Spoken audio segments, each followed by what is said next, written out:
بسم اللہ الرحمن الرحیم۔ سامعین محترم، آج ڈاکٹر عطاء الرحمن صدیقی آپ کی خدمت میں ایک مرتبہ پھر حاضر ہے۔ آج کا جو ہمارا ٹاپک ہے وہ انتہائی اہم ہے، اس لیے کہ وہ ہر ایک شخص کی ضرورت بھی ہے اور معاشرے میں بھی بڑی اس کی ضرورت ہے۔ سب سے پہلی بات یہ ہے کہ کیا قرآن جب ایک کمپلیٹ بک ہے اور ایک ایسی کتاب ہے جو کہتے ہیں کہ وَلَقَدْ يَسَّرْنَا الْقُرْآنَ لِلذِّكْرِ فَهَلْ مِن مُدَّكِرٍ، تو یہ ایک آسان کتاب ہے۔ تو جب آسان فہم اور اتنی زیادہ کمپلیٹ بھی ہے تو اس کے ہوتے ہوئے کیا کسی اور کتاب کی ضرورت ہے؟ جب قرآن مکمل کتاب ہے، جب قرآن مکمل دستور حیات ہے، جب قرآن کریم کے اندر کوئی ایسا پہلو نہیں ہے جس کو چھوڑ دیا گیا ہو، اور جب ہمارا یہ دعویٰ ہے کہ قرآن کریم ہر موضوع پر انسان کی رہنمائی بھی کرتا ہے، اور قرآن کریم ایک ایسی کتاب ہے کہ جو ایک زندہ اور حیات ہے اور قیامت تک اس کے اصول، قوانین، سب چیزیں باقی رہیں گی۔ جب ہم یہ سمجھتے ہیں تو پھر اگر ہم یہ سوچیں اتنی زیادہ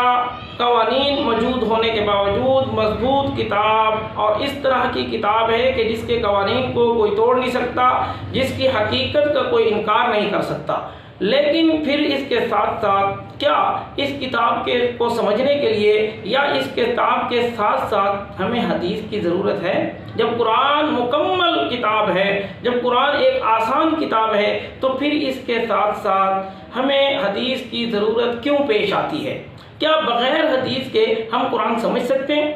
حدیث کو اگر نظر انداز کر دیا جائے، حدیث کو چھوڑ دیا جائے نعوذ باللہ، تو پھر کیا ہم قرآن کریم کو سمجھ سکتے ہیں؟ وداؤٹ اینی حدیث کیا ہم قرآن کریم کو سمجھ سکتے ہیں؟ ہم اتنی ایبلٹی ہے ہم سب میں کہ ہم قرآن کریم سے روشنی اس طرح حاصل کریں کہ جس طرح اس کا حق ہے، کیا ہم ادا کر سکتے ہیں اس طرح کا حق؟ کیا کوئی ایسی بات کہ جو قرآن کریم میں ایک اصول کے طور پر بیان کی گئی ہو، اس کی وضاحت ہم خود اپنی مرضی سے کر سکتے ہیں؟ اس لیے آج کا یہ ٹاپک یہ اتنا زیادہ اہم ہے کہ بعض لوگوں کا یہ خیال ہے کہ قرآن کریم کی جو تفسیر ہے وہ اتنی آسان ہے کہ جو بندہ کوئی اپنی فراغت حاصل کرتا ہے، کسی ادارے میں وہ جاب کر رہا تھا، اب وہ فارغ ہو گیا 60 سال کی عمر میں، اب اس کو شوق ہے کہ کوئی نیک کام کرو تو وہ تفسیر لکھنے بیٹھ جاتا ہے۔ اب اس طرح کی تفسیر کیا معتبر ہوگی؟ اور بعض لوگ تو اس طرح کرتے ہیں کہ ہم اس طرح کے مفسر ہیں، ہمیں حدیث کی ضرورت نہیں ہے، لہذا ہم خود تفسیر کرتے ہیں۔ وہ تفسیر کیسے کرتے ہیں؟ وہ اٹھاتے ہیں لغت، عربی لغت کو اٹھاتے ہیں، ادھر سے قرآن کریم کا لفظ کو دیکھتے ہیں، ادھر لغت میں جا کر اس کے معنی کو دیکھتے ہیں۔ اب ایک لفظ کے تو 20 معنی ہوتے ہیں، کون سا معنی کس آیت کے ساتھ اس ترجمے میں زیادہ جو ہے بہت زیادہ وہ پایا جاتا ہے کہ جو ہونا چاہیے۔ اب یہ اپنی عقل سے سوچتے ہیں۔ اب ایسی جو تفسیر ہوتی ہے، اس تفسیر کی کیا حقیقت ہے؟ اب قرآن کریم آپ پورا پڑھیے، قرآن کریم کے اندر اقیموا الصلاۃ تو ہے، لیکن کتنی رکعتیں کس وقت پڑھنی ہیں، کون سی نماز کس وقت پڑھنی ہے، کون سی نماز پہلے پڑھنی ہے، کون سی نماز بعد میں پڑھنی ہے، روزہ رکھنے کے وقت کون سا وقت ہونا چاہیے، افطاری کا وقت کون سا ہونا چاہیے، اسی طرح جتنے دیگر مسائل ہیں وہ سارے، وضو کا طریقہ کیا ہے، غسل کا طریقہ کیا ہے، بہت ساری ایسی چیزیں ہیں جن کے لیے قرآن کریم نے ایک اصول تو دیا ہے، لیکن وضاحت کی ضرورت تو ان عرب لوگوں کو بھی تھی کہ جب قرآن کریم نازل ہوا تو پہلے مخاطبین جو صحابہ تھے، جو عرب کے لوگ تھے، وہ یہ کہتے تھے کہ ایک آیت کو یاد کرتے اور یاد کرنے کے ساتھ ساتھ اس کو سمجھتے۔ پھر حضور صلی اللہ علیہ وسلم سے بعض اوقات عربی لینگویج ہونے کے باوجود بھی اس کی وضاحت طلب کرتے کہ یا رسول اللہ صلی اللہ علیہ وسلم آپ اس آیت کا ہمیں مطلب سمجھا دیں، لیکن وہ تو عرب لوگ تھے، وہ تو عربی کو جانتے تھے، قوانین اور ضوابط خوب جانتے تھے، لیکن آج اس دور کے اندر وہ لوگ جو قرآن کریم کے عربک لینگویج سے بالکل ناواقف ہیں، لیکن پھر بھی وہ کیا کرتے ہیں؟ قرآن کریم کی تفسیر کرنا، اور قرآن کریم کو یہ کہتے ہیں کہ ان لوگوں نے نہیں سمجھا قرآن کو۔ اب مجھے بتلائیے کہ میں کہوں کہ ایک بندہ وہ کہے کہ میں اس طرح کرتا ہوں کہ ساری کی ساری جو میڈیکل سائنس کی کتابیں ہیں میں ساری پڑھ سکتا ہوں، میں یاد کر سکتا ہوں، مجھے یاد ہے، اور اس کے بعد وہ کہے کہ اب میں آپریشن کرنا شروع کر دوں گا، اور اب جو ہے میں ان کو جو ساری کی ساری پریکٹیکل جو اب لائف ہے میں اس طرح گزاروں گا، تو کوئی اس کو عقل مند کہے گا؟ کوئی اس کو اپنی ہاسپٹل میں جاب دے گا؟ اس لیے نہیں دے گا کہ کسی ادارے میں باقاعدہ اس نے تعلیم حاصل نہیں کی۔ تو قرآن کریم اتنا زیادہ آسان ہے کہ جس کے سمجھنے کے لیے تو لوگوں کی زندگیاں لگ جاتی ہیں، ہزاروں سال کسی کی زندگیاں ہوں اور ہزاروں زندگیاں اس میں لگ جائیں، پھر بھی وہ قرآن کریم کی تفسیر کا حق ادا نہیں کر سکتا۔ اسی طرح اس کے مضامین بڑے وسیع ہیں، بہت زیادہ مضامین ہیں اس کے اندر،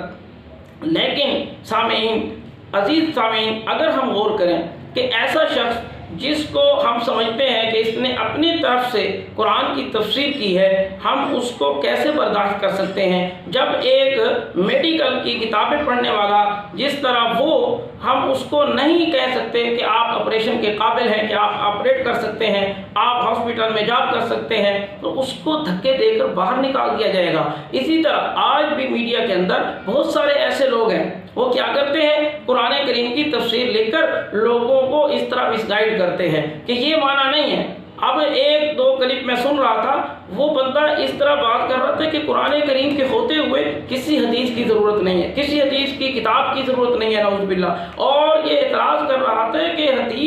حدیث کی ضرورت نہیں ہے، مسلمانوں نے اپنی طرف سے لکھی ہیں، ایسی باتیں۔ اصل میں وہ اپنے آپ کو یہ شو کر رہا تھا، قرآن کو میں سمجھتا ہوں، میں اہل قرآن ہوں۔ حقیقت یہ ہے کہ وہ منکرین حدیث ہیں، اپنا نعرہ لگاتے ہیں کہ ہم اہل قرآن ہیں، وہ اہل قرآن نہیں ہیں، وہ منکرین حدیث ہیں۔ اسی طرح اگر ہم یہ چیز سمجھ لیں کہ جس طرح کوئی چیز بھی، کوئی امتحان ہو، کوئی بھی چیز ہو، ایک اس کا باقاعدہ طریقہ ہوتا ہے، ایک اس کا حاصل کرنے کا ایک باقاعدہ دورانیہ ہوتا ہے۔ اگر اس نے باقاعدہ کسی نے علم حاصل نہیں کیا اور پھر ڈکشنریوں کی مدد لے رہا ہے اور پھر اپنے عقل کی جو ہے بل بوتے پر قرآن کریم کو سمجھ رہا ہے، اگر اسی طرح قرآن حدیث کی ضرورت کیوں پیش آتی ہے؟ حدیث تو قرآن کو سمجھنے میں ہماری اتنی زیادہ مدد کرتی ہے کہ بہت سارے مسائل اس سے حل ہو جاتے ہیں۔ اب جس بندے نے جا کر لغت کے اندر یہ معنی دیکھا حکیم الصلاۃ کا، 10 معنی نکلے، اس نے ایک معنی اپنی مرضی کا کہا کہ حکیم الصلاۃ کا معنی یہ نہیں ہے کہ 5 وقت کی نماز پڑھو، بلکہ یہ مطلب ہے اس کا کہ آپ نظام کو قائم کرو۔ اب یہ مطلب نکال لیا اس نے۔ اب ان کے سننے والے اور جتنے زیادہ شیئر کرنے والے وہ یہ چاہ رہے ہیں کہ ہاں یہ بات ہو گئی، نمازوں کی پہلے نہیں پڑھتے تھے، اور ایک بندے نے قرآن سے ثابت کر دیا کہ نمازیں نہیں پڑھنی۔ اب ایسی تفسیر ان لوگوں کو تو اچھی لگے گی جو نمازوں سے دور ہیں، جو نمازیں نہیں پڑھتے ہیں۔ تو اسی طرح ایک مسئلہ جو شریعت کا ہے، آج وہ آپ کو بتاتا ہوں کہ وہ متفق علیہ مسئلہ ہے، اس میں کسی کا کوئی اختلاف نہیں ہے کہ ایک چیز ہے کہ نماز ہے، جتنے احکامات ہیں اللہ تعالیٰ نے دیے ہیں ان کا ماننا، ایک ہے ان پر عمل نہ کرنا، اور ایک ہے ان پر ماننا بھی نہیں، عمل بھی نہیں کرنا، اور لیکن ان کا انکار کرنا ہے۔ جو انکار ہے نا، یہ بہت زیادہ گمراہی کا سبب بنتا ہے۔ اس لیے ان لوگوں نے چاہا جب ہم حدیث کا سرے سے انکار کر دیں گے تو پھر اپنی مطلب اور اپنی مرضی کے اور اپنی چاہت کے اور اپنی سہولیات کے مطابق قرآن کریم کی تفسیر کریں گے۔ اب انہوں نے ایسا کرنا شروع کر دیا۔ اب جگہ جگہ لوگ کیا کہتے ہیں، آپ نے جس طرح تفسیر کی ہے، ان لوگوں کو، ان علماء کو، دیندار لوگوں کو تو آج تک پتہ ہی نہیں ہے، یہ تو اپنا وقت ضائع کر رہے ہیں، یہ نماز 5 وقت کی پابندی سے پڑھ رہے ہیں، حالانکہ قرآن میں ایسا نہیں ہے۔ اب قرآن کریم کے اندر کون دکھائے ان کو؟ کون یہ بتائے کہ نماز سے مراد یہ ہے کہ اتنی رکعتیں پڑھنی ہیں، 5 وقت کی نماز سے یہ مراد ہے؟ یہ چیزیں تو حدیث میں ہیں۔ اب حدیث میں تو رسول اللہ صلی اللہ علیہ وسلم کا ایک عمل موجود ہے۔ جب ہم نے ان کو آئیڈیل نہیں لیا، جب ہم نے حدیث کو چھوڑ دیا، تو پھر ہم کس سے ثابت کریں گے کہ نماز کا طریقہ کیسا ہے؟ پھر ہم حج کا طریقہ کیسے بتلائیں گے؟ پھر ہم روزے کا طریقہ کیسے بتلائیں گے کہ روزہ کس وقت رکھنا ہے، افطاری، سحری، ان کے ایام، ان کے کب جو ہے روزہ رکھنا ہے، کس وقت افطار کرنا ہے؟ بہت ساری ایسی چیزیں ہیں جو حدیث مبارکہ کے اندر ان کی فضیلت اور ساتھ ساتھ ان کی وضاحت اور ان کا عمل حضور صلی اللہ علیہ وسلم سے ثابت ہوتا ہے، جس سے قرآن کریم کی تشریح، تفسیر ان کو سمجھنا آسان ہو جاتا ہے۔ تو سامعین محترم، ہم نے اب یہ سوچا ہے کہ اس وقت کی بہت بڑی ضرورت ہے کہ ان لوگوں کی نشاندہی کی جائے جو منکرین حدیث ہیں اور قرآن کریم کی تشریح اور تفسیر اپنے ہی زبان کے مطابق، اپنی ہی سوچ کے مطابق اور لغت کا سہارا لیتے ہوئے وہ اس طرح کی تفسیریں کرتے ہیں اور لوگوں کو مس گائیڈ کرتے ہیں اور لوگوں کو گمراہ کرتے ہیں، خود بھی گمراہ ہیں۔ ہم نے کوشش کرنی ہے کہ انشاءاللہ ہم نے اس چینل کے ذریعے دی ریئل فیس آف اسلام جو آپ کو اس طرح کی ویڈیو پیش کرے گا جس کے اندر وہ چیزیں واضح بھی کرے گا کہ ایسی نہیں ہے کہ جس طرح جس نے تفسیر لکھ دی وہ ایکسیپٹیبل ہے، ایسا بالکل نہیں ہے، اس کے کچھ اصول ہیں۔ اگلی ویڈیو کے اندر میں آپ کو تفسیر کے کچھ اصول بتلاؤں گا، انشاءاللہ آپ کو وہ فائدہ دیں گے کہ آپ دیکھیں گے کہ یہ جو میں اصول بتا رہا ہوں اور یہ جو میں تفسیر پڑھ رہا ہوں کیا یہ تفسیر اس اصول کے مطابق ہے یا نہیں ہے۔ وہ اصول میرے نہیں ہیں، وہ اصول ان لوگوں کے ہیں جو شروع اسلام سے لکھے گئے اصول ہیں، اس کا کوئی انکار نہیں کر سکتا، اس میں کوئی اختلاف نہیں کر سکتا۔ وہ ایسے اصول ہیں جو مصدقہ ہیں، جو تصدیق شدہ ہیں، ان لوگوں سے جو مفسرین ہیں، جو حقیقت میں انہوں نے قرآن کو سمجھا ہے اور سمجھا بھی اپنی عقل کے مطابق نہیں، صرف لغت کے مطابق نہیں، بلکہ انہوں نے ایسا سمجھا کہ جس طرح شروع میں رسول اللہ صلی اللہ علیہ وسلم نے صحابہ کو سمجھایا۔ اب ان لوگوں نے کچھ اصول مرتب کیے ہیں۔ اگلی ویڈیو کے اندر میں آپ کو چند ایک اصول بتاؤں گا، وہ اصول آپ نے سامنے رکھنے ہیں اور پھر جو مفسر آپ سنیں گے، جس کی تفسیر آپ پڑھیں گے، آپ کے ذہن میں وہ 4-5 اصول اگر ہوں گے تو آپ کو یہ ویڈیو بہت مدد دے گی کہ بندہ کس طرف جا رہا ہے، کیا یہ اسلام کے مطابق تشریح کر رہا ہے، تفسیر کر رہا ہے یا اپنی من مانی کر رہا ہے۔ اگر وہ شخص اپنی ہی بات کر رہا ہے اور اپنی ہی لوگوں کو اٹریکٹ کرنے کے لیے ایسی بات کر رہے ہیں جو قرآن اور حدیث کے سراسر خلاف ہے اور بڑی واضح طور پر وہ تعلیمات اسلام کی اس کے خلاف جا رہا ہے، تو آپ اس کو سننا نہیں بلکہ لوگوں کو بھی کہیں گے کہ اس کا بائیکاٹ کیا جائے، اس جیسی تفسیروں کو نہ پڑھا جائے، نہ ان جیسی تفسیروں کو پڑھنے میں وقت ضائع کیا جائے۔ اصل میں یہ ہے کہ ہر قسم کے فتنے اور فساد سے اللہ تعالی ہم سب کو محفوظ فرمائے، اور اس کے ساتھ ساتھ ہم نے یہ کوشش کی ہے کہ آج کے بعد ہم قرآن کریم کی تفسیر کا آغاز کریں گے اور قرآن کریم کی سورت فاتحہ سے لے کر والناس تک قرآن کریم کی 1-2 آیت 10 سے 15 منٹ کے اندر ترتیب سے ہم چلیں گے، اور انشاءاللہ توفیق باری تعالی ہم اس کے ساتھ ایسا کریں گے کہ 2-3 آیات پڑھیں، آیات کی تلاوت بھی ہوگی اور آیات کی تلاوت کے بعد ترجمہ ہوگا، ترجمے کے ساتھ تشریح ہوگی، تشریح بھی ان مفسرین کے اصولوں کے مطابق ہوگی اور اسلام کے بنیادی اصولوں سے کے مطابق ہوگی۔ ایسا نہیں ہوگا کہ جو لوگ حدیث سے ہٹ گئے، حدیث کو چھوڑ دیا اور اپنی منمانی میں اپنے ہی معنی پیش کیے اور اس طرح سمجھیں کہ لوگوں کی سہولیات کے لیے انہوں نے ایسا کیا، تو ہم ان لوگوں کو بھی آپ سے دکھلائیں گے آپ کو کہ ان لوگوں نے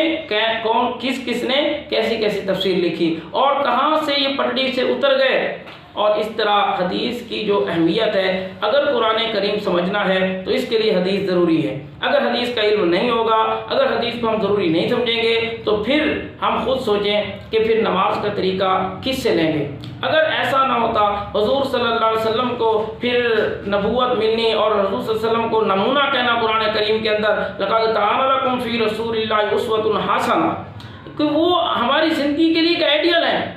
اگر یہ چیزیں نہ ہوتی تو پھر ایسا کیا ضرورت تھی؟ رسول اللہ صلی اللہ علیہ وسلم کو اتنا زیادہ مارا گیا، اتنا زیادہ تکلیفیں پہنچائی گئیں، اتنا زیادہ انہوں نے جو ہے عمل کر کے دکھلایا، مشقتیں برداشت کی۔ اگر وہ آئیڈیل نہیں ہے، اگر ان کا عمل ہمارے لیے مشعل راہ نہیں ہے تو پھر انہیں اتنی تکلیفیں برداشت کرنے کی کیا ضرورت تھی؟ اس لیے کہ قیامت تک انہوں نے ہمارے لیے نمونہ بننا تھا۔